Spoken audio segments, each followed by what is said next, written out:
বাংলা সন 1432। আজ কার্তিক মাসের তৃতীয় দিন, দীপাবলির দ্বিতীয় দিন। যতই দীপাবলি আসুক না কেন, আমাদের ঘর কিন্তু অন্ধকার বাবাকে ছাড়া। আমরা কিছুটা আলোক জ্বালানোর চেষ্টা করছি, কিন্তু মনে সেই অন্ধকার এখনো বিরাজ করছে।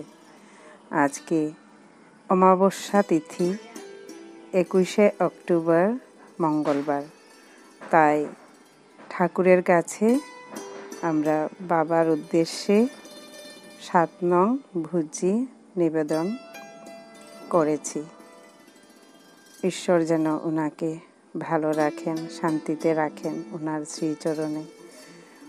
বাবার উদ্দেশ্যে ছোট্ট একটা বস্ত্র আমরা ঠাকুরের কাছে নিবেদন করেছি, যাতে আমার বাবা আনন্দে ঈশ্বরের নিকট ভালোভাবে থাকে। গতকালকেও ওনাকে স্বপ্নে দেখেছিলাম, উনি এসেছেন। ঈশ্বর যেন ওনার শ্রীচরণে বাবাকে সবসময় শান্তিতে রাখেন। হে ঈশ্বর, তুমি আমার বাবাকে সুখে শান্তিতে রেখো।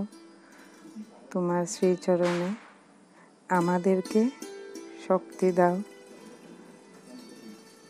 আমরা যেন সব কিছু কাটিয়ে নিতে পারি। বাবা যেন ভালো থাকুক, সেই আশীর্বাদ করবে। আলোক যেন অন্ধকারকে কাটিয়ে দেয়, এই শুভকামনা রইল সবাইকে।